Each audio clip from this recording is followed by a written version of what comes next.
Jen, I really appreciate you making time to have this conversation with me today. It's always nice to see you, Mike. We go way back. It's wild how far we go back because we go back to when we were children. Like young children. Yeah, young children. I've obviously, we've known each other this whole time and I've followed your career, which has been incredible and has led you to this place today where you're a partner at Matern doing work which we desperately need across North America to be done because, as you so aptly say, there is a motherhood penalty. And you're the first person who ever said those words to me. And I would love for you to describe to listeners what the motherhood penalty is. Yeah, well, the motherhood penalty really overall is the financial disadvantage that women have when they decide to have children. And so women are viewed as less competent, less committed, less capable once they become mothers. And their income actually shows that as well. Mothers are 8.2 times less likely to receive a promotion versus women without children. Starting salaries are for mothers versus non-mothers are an average 12% lower. And so the inverse is correlated for men if we look at this in a binary lens. So mothers are viewed as less competent, less committed to their work when they have children. However, there's something called the fatherhood bonus, which actually sees men's earnings increase more than 6% per child as a result of becoming a parent. And men are seen as more stable, more committed. Now that they're a provider, they're probably not going anywhere. And so the motherhood penalty even affects women that don't even have children. So in the workplace, even the perception that you might someday go on maternity leave makes you less likely to be promoted and less likely to be paid fairly.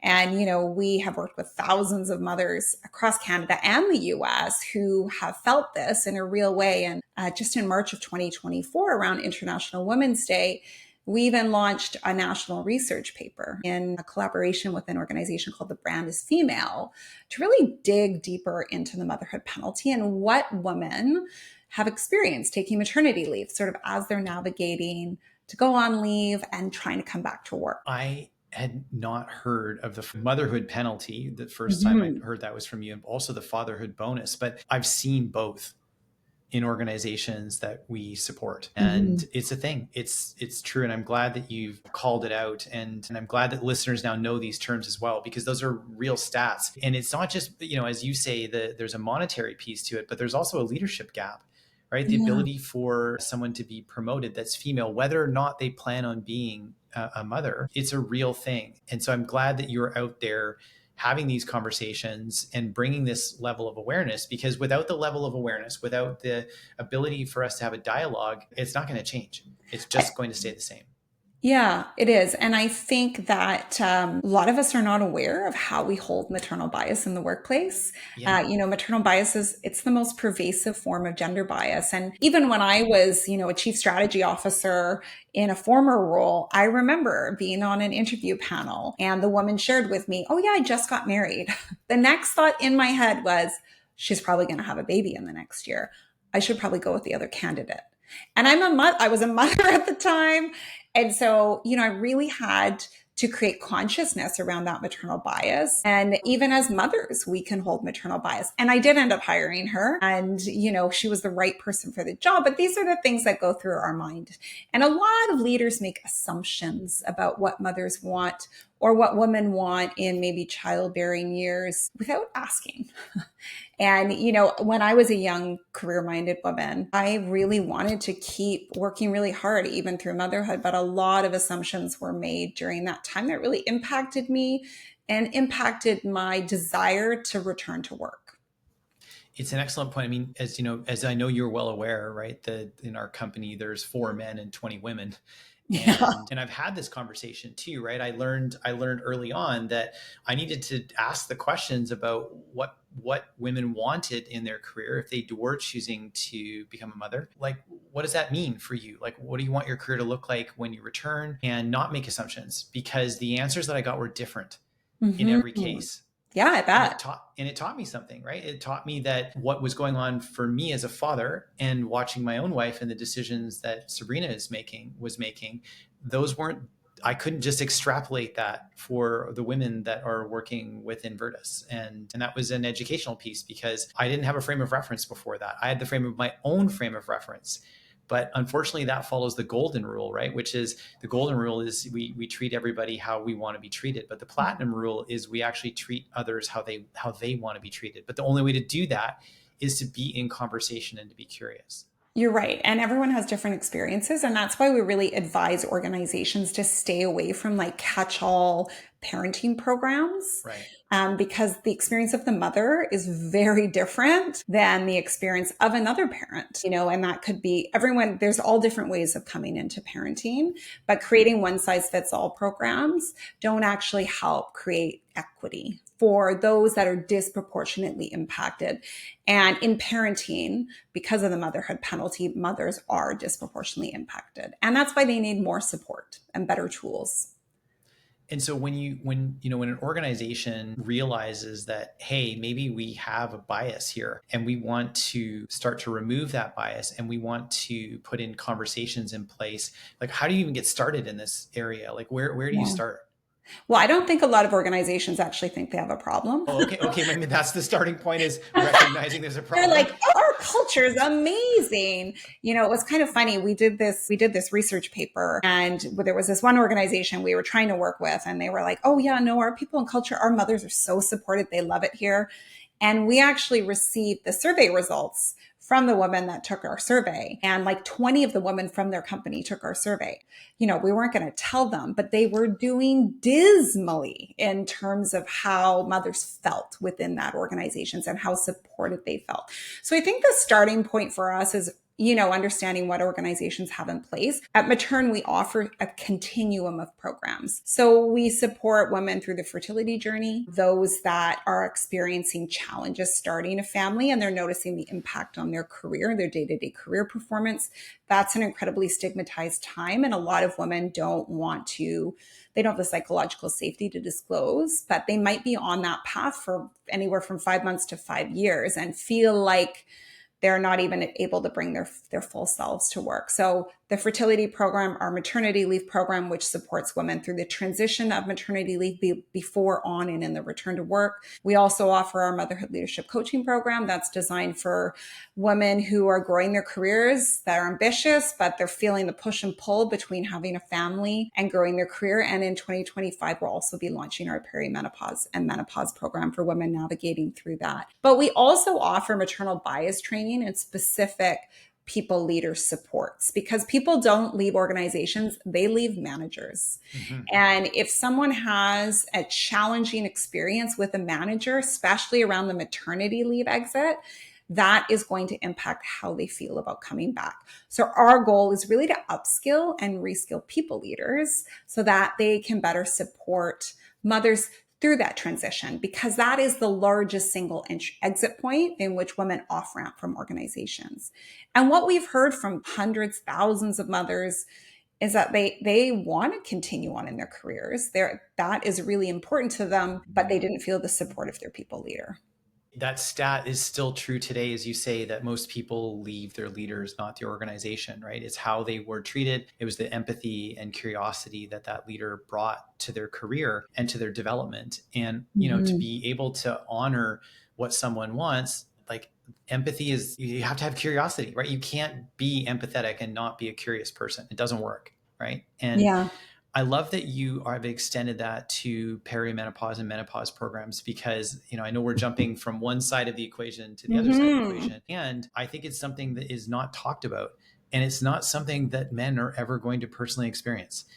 Mm-hmm. But they will be impacted by it. Yeah, no. And I see that in, even in my own household, and Sabrina saying like, hey, like, through her own journey, but the journey of her friends who are working leaders. And she's like, it's a real thing. And we need to be educating leaders about what that experience is actually like for women, so that leaders are both aware of asking the right questions, but also have the sensitivity to understand what that process means. Because as a man, I'm never going to have a felt sense of that experience. Well, and it's also a stigmatized time Mm-hmm. for women because you don't want to disclose, hey, I'm not, on my game as I used to be, or I'm being impacted by mental fog or sleep deprivation. I spoke to a head of Total Rewards the other day who works for one of the biggest companies, in Vancouver, headquartered here. And she was sharing a story how she was presenting to the board of directors and she completely lost her train of thought, which can be a real symptom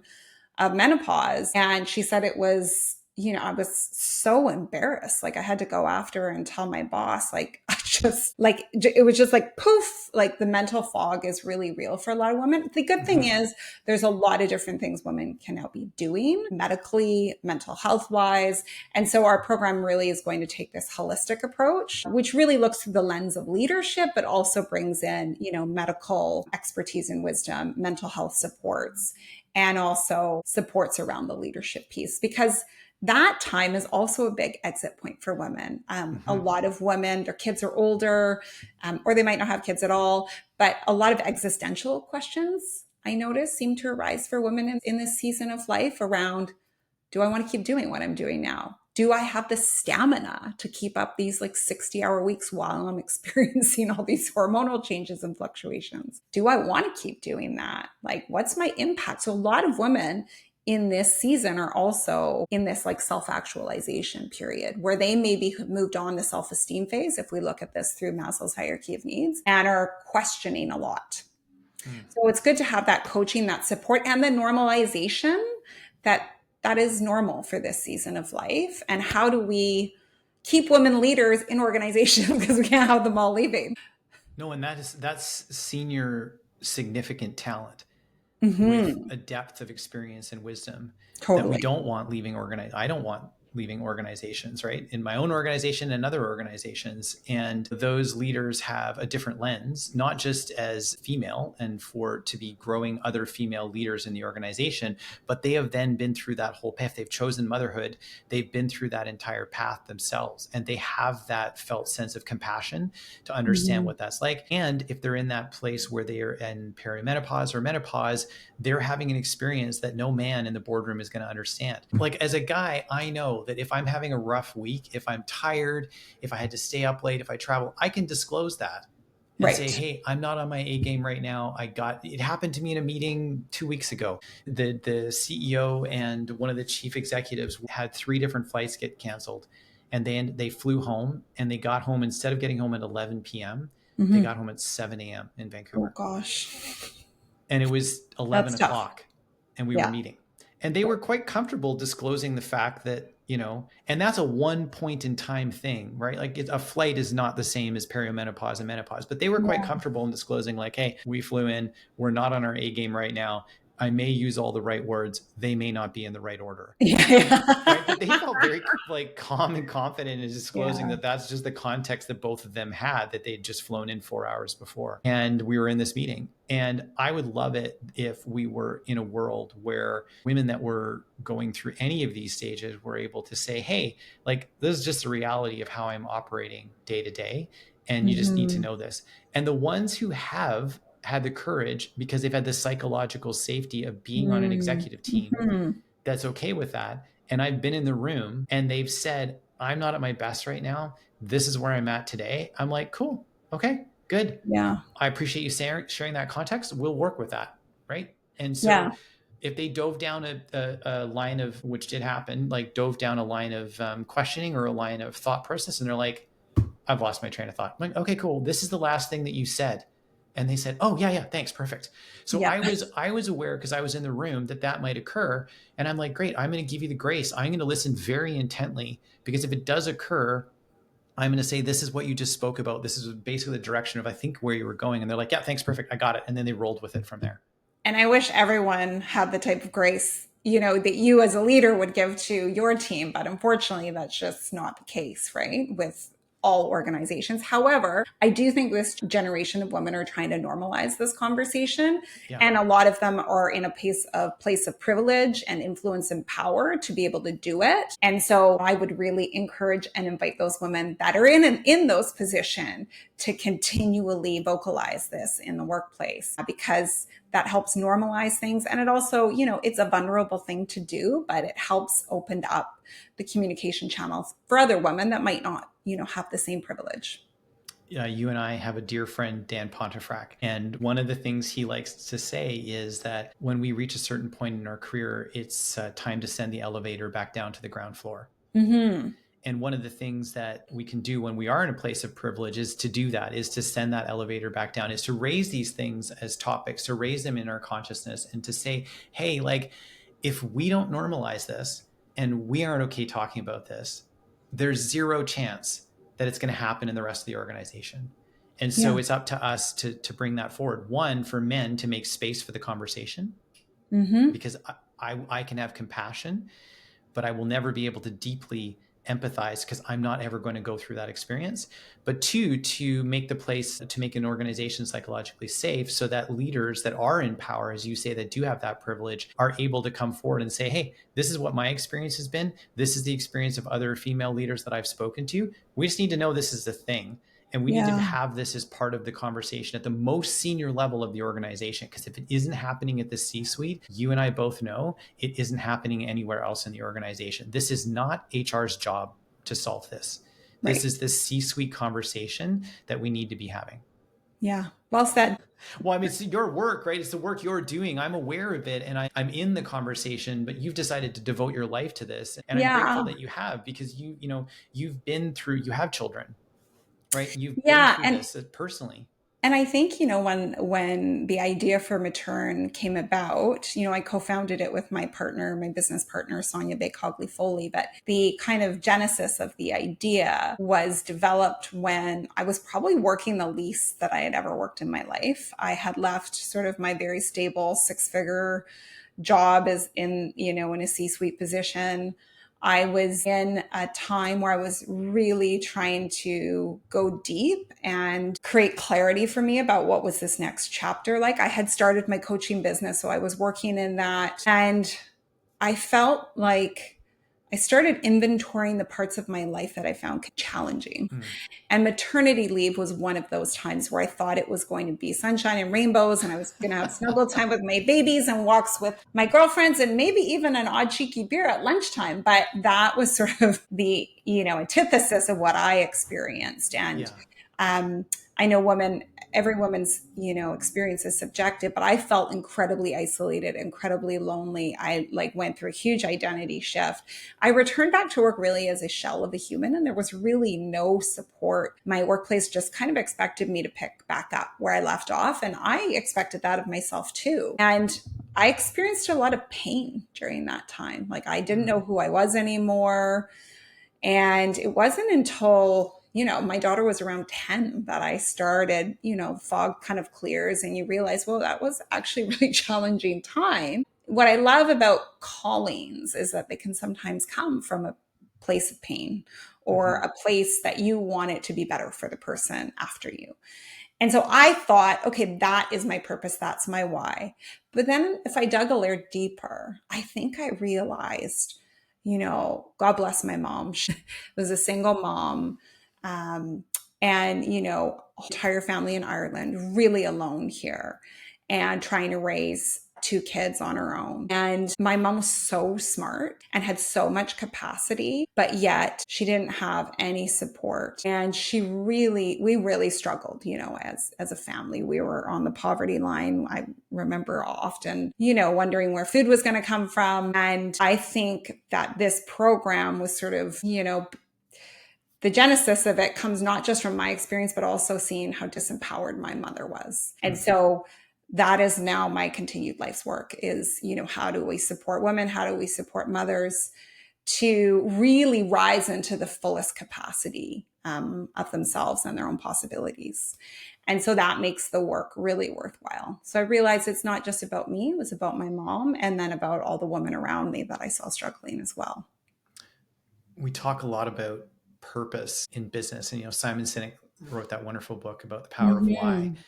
and understanding what your why is. Mm-hmm. And to hear you speak with such a depth of personal experience of having been through it as a child, and then also being a mother, and then talking to mothers and being able to relate that and decide to make that your purpose. I mean, there are a lot of purpose statements that I read out there in the world, and I think, oh, that's nice. That company seems like they're going to do great things and they seem very excited about their purpose. But to hear you speak about your purpose, like that touches my heart in a way that a lot of purpose statements just don't do, because you're doing this for a reason that hits your soul. And I'm grateful Mm-hmm. that you're doing it.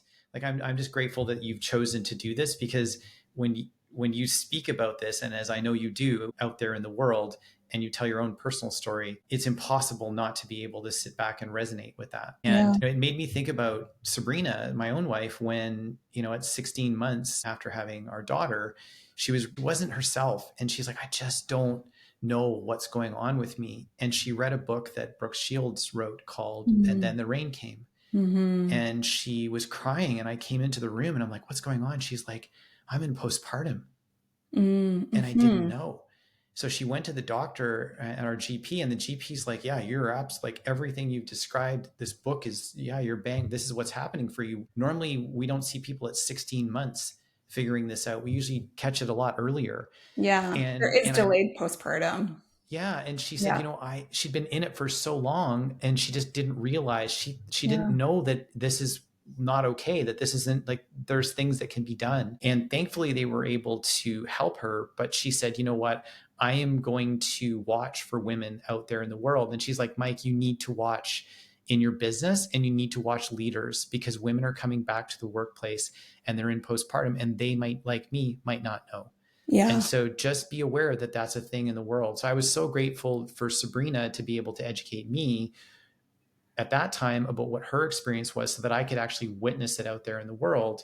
And then when she was in perimenopause, to say, hey, if I'm feeling this fuzzy, there are people that you care deeply about that are leaders in your world, Mike, and this is the experience they're having. And she walked me through what it was like. And I'm like, okay, I need to know this. Like, I need to know that this is going on. So I'm curious, like, so what I'd love to do is kind of take a trip into the future, if we could. I would love to take a trip into the future. And I mean, I don't know, you can pick the time frame, but I'm going to say maybe like 3 to 5 years from now. Okay. And the conversation has changed around everything we've talked about, around women in the workforce. And the bias is a lot less. The Mm-hmm. inclusion is a lot higher. Mm-hmm. The conversation that we're having around women in the workforce has changed dramatically.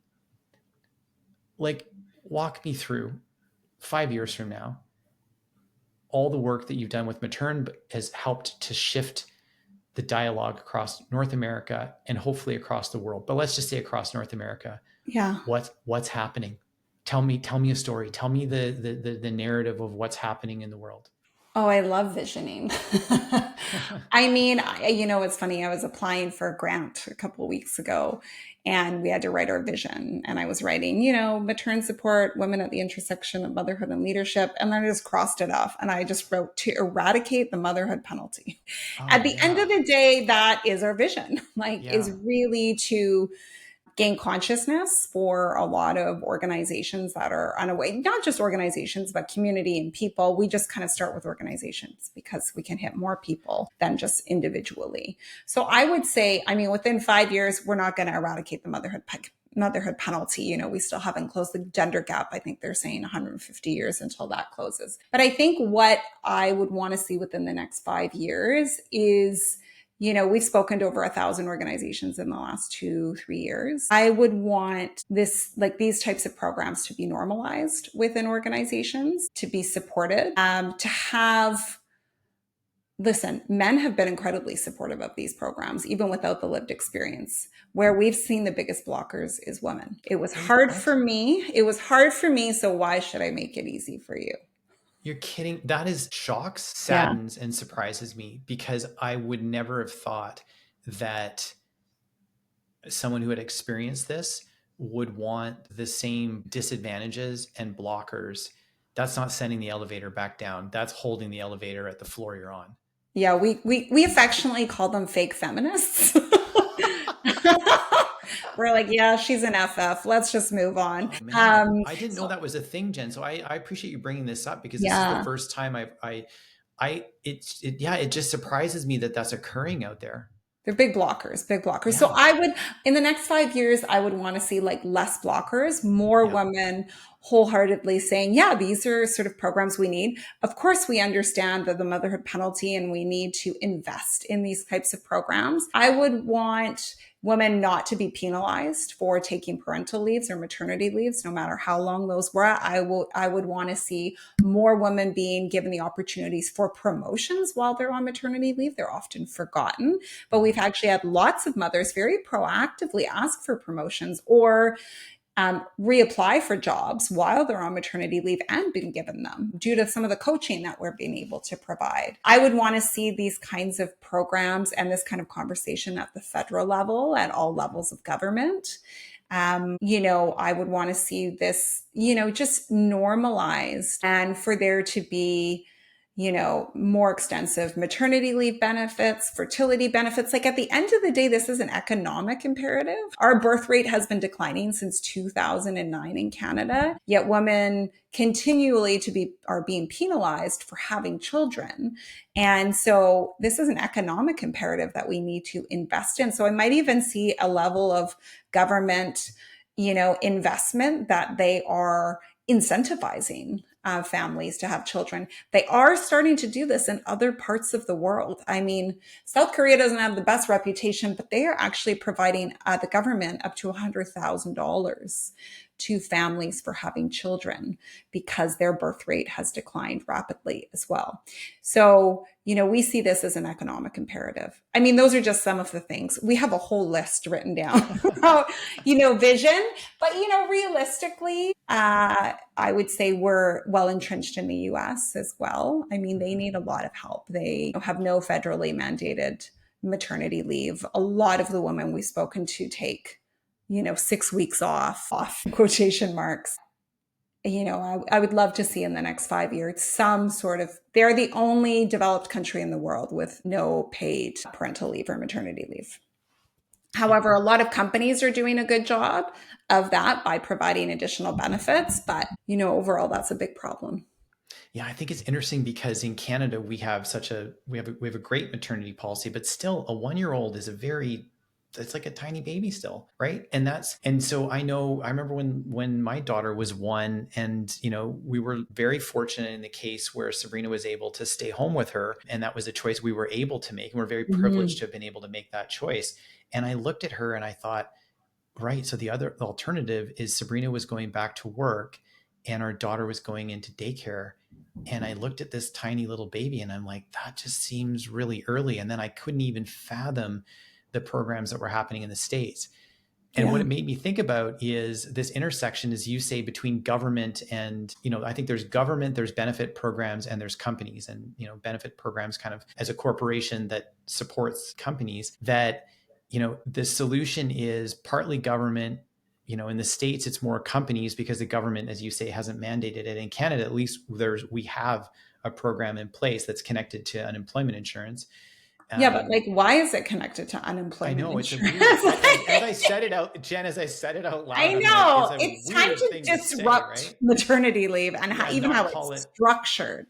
Yeah, We'd never worked harder in our lives, but it's still yeah. considered EI. Like the whole structure of it seems like it needs a refresh, 2025 refresh. Well, and I think the challenge is, like if you think the way that you look at employment in Canada, small business are the largest employers in Canada. Mm-hmm. By far. More people work for small businesses than all the large organizations and government in Canada. And as a small business, if they have people that are on mat leave who want to come back with or even do a maternity leave top up. Most small businesses can't afford to do that. Yep. Large businesses can, but again, they just don't employ as many people. So Yeah. I think even the fact that maternity leave is, as you say, is treated as unemployment insurance, and so it's paid at a percentage of salary, much lower than somebody's getting paid. The reality is that small businesses, most of them can't afford to be able to top up. And so Mm-hmm. then the question is, okay, is this something that benefit programs should cover, that companies are funding? Should companies be bearing that cost? Should the government have a maternity program that is separate from Mm-hmm. unemployment insurance? And I think these are the things that we grapple with. As you say, South Korea is grappling with it because they realize that without a replacement rate, birth rate, they're going to have a real economic problem for their future. China's obviously had a one child policy, which backfired on them as well. And they've Mm-hmm. realized that they have the same issue there. I think in Canada, we've got to decide whether or not this is important to us, full stop. Is this important to us to deal with the inequality that exists for women in the workforce? And And in until we the decide it's a problem as society, it's going to stay the same. Yeah.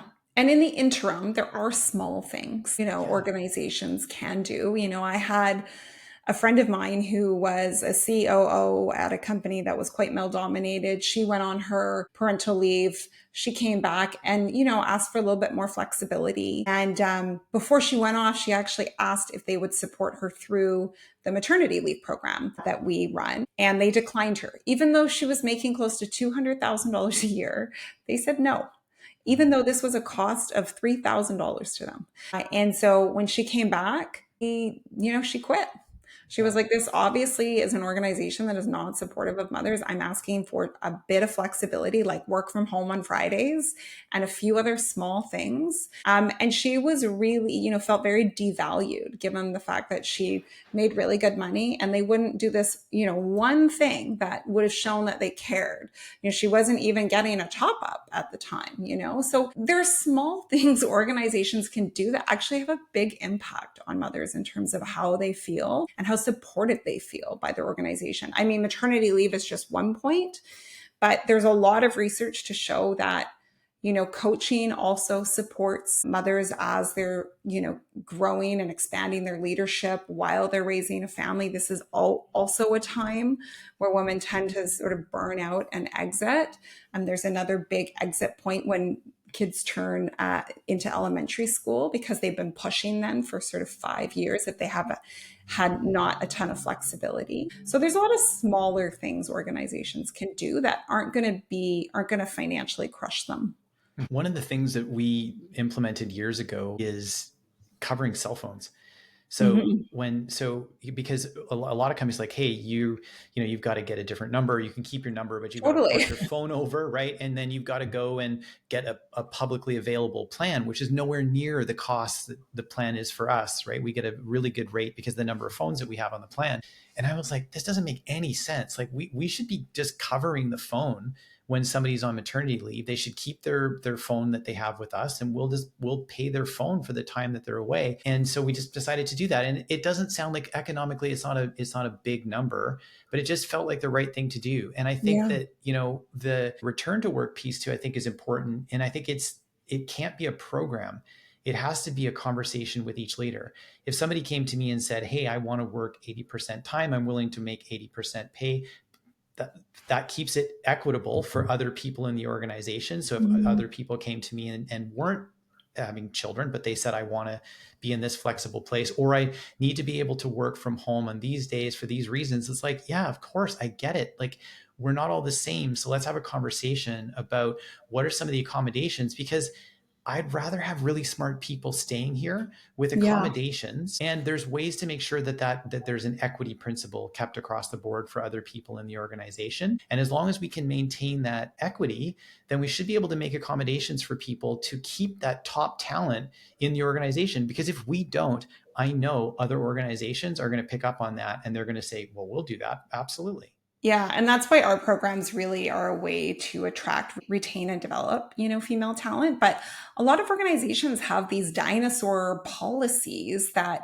weren't designed by a mother or even a parent, and they haven't revisited them anytime soon. Are they working for the people who are supposed to be benefiting from them? We've encouraged a lot of women, once they've come back to work for maternity leave, to start to challenge some of the policies to see, can they be changed? Is there flexibility? And so I think it's important that organizations look at that, especially around pregnancy bereavement policies. Most organizations don't have anything regarding that. And if women are on a fertility journey and you have a lot of women in your organization, they're likely going through that, but they're not disclosing. And obviously that impacts their mental health in a significant way. So there's lots. It's sometimes hard to know, like, how do you start? And so, with different organizations, we start at different entry points. Some organizations just say, hey, we want to take your people leaders training. Another might say, hey, we want to take all your programs and offer them to women. So just start somewhere. That's what we really invite organizations to do. Start somewhere. Yeah, I think the excuse of, well, we don't really know where to start, so we haven't done anything is kind of like, right. Wow. I tell you, we talk to probably 10 to 20 organizations a week, and sometimes they're very senior leaders saying those types of things. Or, everyone seems happy here. Or sometimes I wonder how people get into positions. That's not a great excuse, is we don't know where to start, so we're just not going to do anything. Well, and I love that you actually have the ability to survey people, because I think that's an easy way for an organization to start, which is like, hey, just survey your people and find out what's actually going on. And then you can decide what to do with that information. But the wonderful thing about doing the survey and asking the question is it's kind of hard to ignore the information that comes back. And it gives a potential starting point for conversation. And a survey is a good starting point. If you think your organization is doing a good job as it relates to supporting mothers, have you ever asked them, or include 2, maybe 3 questions in your next employee engagement survey? Just get a little data for it. I think most leaders we talk to are like, well, I just feel it. And it's like, no, you don't. You're not in every single team on, you don't just feel it, because most people don't even feel like they can disclose that stuff at work, right? We know this. Disengagement rates and all of Dan's books that he's written, people aren't necessarily going to be forthcoming and tell you, but if you could do an anonymous survey, you might get some data that'll help inform your decisions.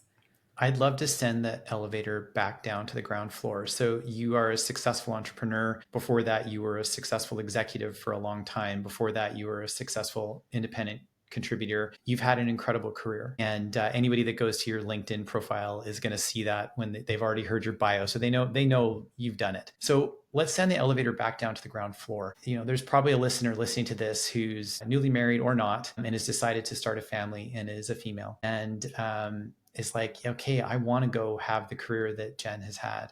What advice would you give to that woman who is listening to this episode and is like, I don't know that the company is going to figure this out for me. I may have to figure this out for myself, or I may have to figure out the right company to go to so that I can have a career where I feel supported as a mother and as a woman throughout the various stages I'm going to go through. What advice would you give to that listener? I would say honor the seasons that you're in. Okay. Not every season of your life is going to feel like a push season. It's not always going to feel like a pedal to the metal, let's go season. I think having compassion that your career path is not always linear and that you have a long runway. And so you don't need to reprove yourself or just actually take the time to honor how you're feeling. Because I think in my career, there were seasons in my life where I could not push. I just didn't have the stamina or mental energy. And I kept trying to live up to this older version of myself. And so when I was able to slow down and recognize what was going on and recalibrate, then I could sprint again when I felt like that recalibration had happened. So I would just honor the season that you're in. And also really befriend and learn to dial down the voice of the inner critic. That's been a huge learning for me. I used to think being hard on myself was a good thing. I used to think that motivated me. But what I didn't realize is that motivation came from a place of fear, not a place of love. And that the research shows that when we try and motivate ourselves from a place of love, we're actually more likely to do better and over a longer period of time and feel more motivated. And so those would be my two things would be honor the season you're in and really incorporate more compassion. It doesn't mean that you're being weak. It means that you are, learning to listen to yourself and your body. I remember it being in a breakout session with you in Whistler, and you were the presenter at a conference this past year, and you bringing up the inner critic work and saying something along the lines of, would you speak to your best friend the way you speak to yourself in quiet? Mm-hmm. It was the perfect antidote, I think, for the inner critic is to sit back and say, well, what would I say to my best friend if my Yeah. best friend was thinking this right now? So I that's often think too, like, what would I say to my daughter? Or yeah, like, right. yeah, you're right. Why do we show so much empathy and compassion to people around us, but not to ourselves? We're hard on ourselves, especially achieving high performing leaders. And so I have done so much better in my career once I learned to love myself more. Jen, I'm so grateful that you've decided to end the motherhood penalty and that you're working on reducing that 150-year wage gap between men and women as part of the work that you do. It's truly inspiring to be in conversation with you. I'm such a fan of yours, and I really appreciate you being here today. Thank you for your time. Thanks, Mike. Mother Teresa says, we can do no great things, only small things with great love. So I hope to be a little bit of an impact in those two very big things that require systemic change. Thank you for providing the platform for this conversation.